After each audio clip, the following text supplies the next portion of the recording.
Peace be with ye, and also with Jeff. Now, when I first met Jeff, he was but a young pup. The first day that I met Jeffrey, I asked him, "Hey, what do you want to do with your life? What are your plans going forward here in this world?" And he said, "I want to join army and kill people." And he was serious. He was actually in the National Guard for I'm not sure. I saw a picture of he showed me a picture of another Hmong kid that looked sort of like him in the National Guard. And it might have been him, maybe. But Jeff was very non-combative. He was a pacifist in real life. He never swung in anger. He did have a rapier wit though, sharp as a tack. I mean, not really. He was pretty dumb, but the Jeff works in mysterious ways. Anyway, so when I met Jeff, oh man, where am I going with this?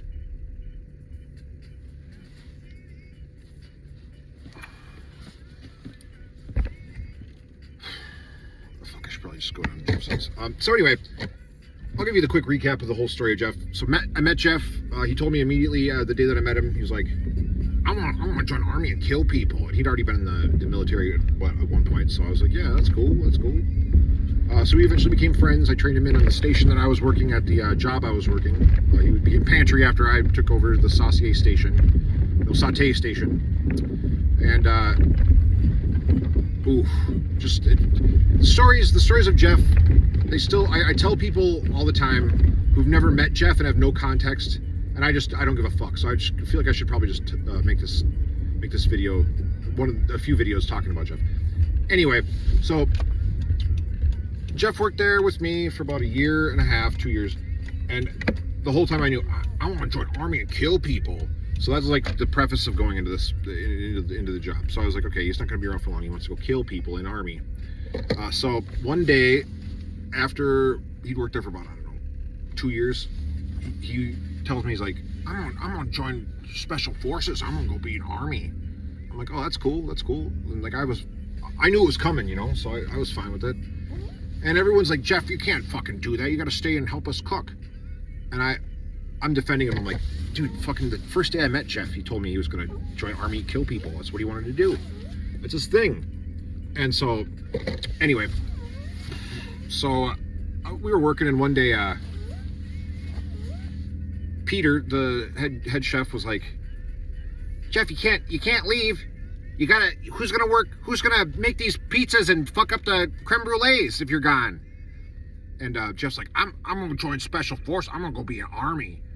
And he walked away, and I was like, look, Peter, he's told me that the first day I met him. That's what he always said to me. He's always said he wants to join army.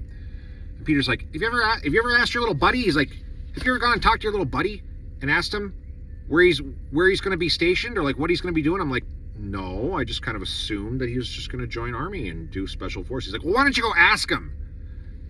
And so I went downstairs and I was like, hey, Jeff, so where are you going to be stationed? Where's your basic training at? He's like, I'm gonna go move back to Wausau, because he's from Wausau, Wisconsin. I'm gonna move back to Wausau. My friend, he gonna bring me out in the woods. We're gonna train to be special forces. I'm like, wait, so your friend, is he like a drill instructor, or like a high-ranking official in the National Guard or something? No, we gonna train to be special forces. So basically, he was telling me that he was gonna go meet with some guy that he didn't really know in the woods in Wausau, Wisconsin, which is way the fuck out there from where I worked at White Bear Lake. And he was going to go to Wausau and train to be special forces with a guy he had met once, and they were going to be in the woods. And so I eventually gleaned, I immediately gleaned from that he was going to be cut up and put into little cubes, or possibly like a fine paste, and his skin was going to be turned into a lamp.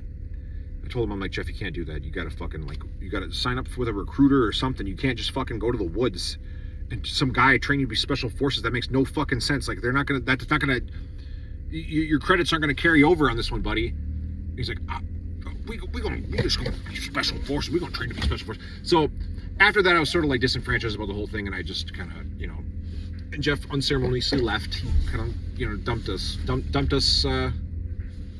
sort of like, how Jesus did, but, better, because he died for, he yeah, defending this country after 9/11. Anyway, so before Jeff went off to the battlegrounds of Wausau, Wisconsin, he was working the station that I trained him in on, the one that I used to work, with the pantry. And just kind of one more quick anecdote about Jeff here. So this is the book of Cody, the book of Cody Wolfgang, Cody Wolfgang, which is a story for another sermon I'll one day give. Now, I don't know if anyone, if you're watching this, I'm going to give you a little context here. So making a creme brulee, which was one of the desserts we served at the country club, it's kind of a process. You need to make the batter. You have to take the batter, pour it into these like little fucking chafing dish, or into like a fucking water bath that's like halfway up the side of the fucking little souffle cups, and then you got to put it in the oven and like cook it at like, I don't know, for like 45 minutes at like 200 degrees. You have to turn the oven. We run the ovens at 375 or 350 there all the time. So you have to turn it on like 210 or whatever, and let them go for like 45 minutes till they're just kind of custarded up, like, you know, like this the level of consistency done for like, it's like a pudding almost. So I always check Jeff's station. Well, not always, but I like to fuck with him. So I'd go through all of his shit at the beginning of the shift and be like, hey, this is bad. This is expired. Get rid of this. This is disgusting. Cut new fruit. And sometimes I'd help him, but not always. Anyway, so this particular day, I think it was a Friday it was a Friday.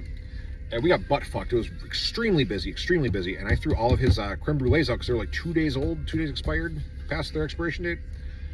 And we got an order, like it was after the butt fucking of the dinner rush came. He gets like 3 creme brulee orders for 3 creme brulees, and I see him and I'm just like, whatever. He'll tell Chef 86 them. Well, he didn't tell Chef that. He started making batter. He started making the batter for the creme brulees as soon as those orders came in. And I remember he was furiously like, he didn't like grab a mixer or anything. He was like fucking mixing like with a hand whisk in a big metal bowl, like way more than he needed. And yeah, I remember Peter looked over after about like 20 minutes, and Peter's like, hey Jeff, because the whole thing with the creme brulees is they're done, they're in the fridge, you grab it, you put the sugar on, and you fucking torch it, and then you get that crispy top, and fucking you put a raspberry or whatever the fuck on there and some whipped cream, you send it out. That's it. It's like a 2-minute thing, not even. And it's been like 20 minutes at this point. The chef's like, hey Jeff, where are those creme brulees? And Jeff's like, he's like, I got them coming right now, chef. And he's covered in batter and shit, just whipping it up. And he's like, how much longer? He's like, oh, like 5 minutes. He didn't have the pan ready, didn't have the oven like ready. He had nothing ready. He was like mixing the batter. And I'm like, did you usually tell him you're gonna have the creme brulees ready in 5 minutes? You have nothing. Like it's a 45-minute fucking cook time. 5 minutes, chef. Yeah, that was pretty bad. So that's pretty good. And also, and on that same note, and I'll be done after this. So there was one day, I think it was the same week actually. He was working pantry, like I said, and they had a couple desserts. One of them was a flourless tort. So like anyone that was gluten-free would order this flourless tort, and it was a fucking like dense ass chocolate fucking cake basically. And so Jeff gets like 3 of them and puts them up in the window, and the chef Peter looks at him. He's like, "This is a chocolate cake. This isn't a flourless tort. Who told you to do this?" And Jeff goes, "Oh, he told me that was a tort. He told me that was a flourless tort." Points at me. I'm like, "You motherfucker! I never fucking told you that. I fucking had the right thing down there. You grabbed the wrong thing." So he threw me under the bus, but I forgive him. So it was like Jeff sending me a test to test my faith in not fucking putting his head through a fucking, you know, stained glass pillowcase. Oh yeah, and then that night I sang Taylor Swift's "Bad Blood" at him for about 3 hours while I did dishes, just yelling it at him after we closed. Because baby, now we got bad blood, like over and over again. Also, there was another day where I was working, we were really busy, and then we had to clean up at the end of the night. I'm a fucking disaster in the kitchen, so it takes me longer to clean up because I fucking just destroy the line. And I sang, what was it? Ain't Nothing But a G Thing. But I changed every noun in the song to Jeff. So it's like, hang on, it goes, how's the song? Oops. It's like, Jeff into the Jeff. Jeffy, Jeff, and Jeffy, Jeff. Is that the Jeff? Ready to make a Jeff rinse, so back on up. So you know Jeff's about to rip shit up. Give Jeff the microphone first so Jeff can bust like a Jeff. Compton and Jeff Beach together. Now you know Jeff's in trouble. Ain't nothing but a Jeff thing. Jeffy, to Jeff out. Jeffy's going Jeff. And Cody looked over at Jeff and he was like, hey, Jeff, are you gonna bring a gun to work tomorrow and shoot Bryce in the face? And Jeff's like, yeah. So then I started singing Taylor Swift at him. Oh man, I miss that kid. But now he's a lamp, so someone's really enjoying his skin as like a lampshade. So anyway, peace be with you and also with Jeff. And remember, everyone, shut do go up. And yeah, amen. And I will talk to you in the next sermon. And the next one will be about the book of driving around high. The time that I went and ate a bunch of drove Jeff around for like 3 hours going to thrift stores and ate a bunch of edibles and then went into work to grab his check. And then stay tuned because that's going to be the next sermon, and won't disappoint. Not going to be as disappointing as this one, even though this was an enlightening journey about Uncle Jeff from Uncle Bryce. Because in this religion, we say uncle instead of father or brother. Okay, anyway, Uncle Bryce, one love. Shut don't go on. Cambodian hair, huge hair. That's another thing he said. All right, bye.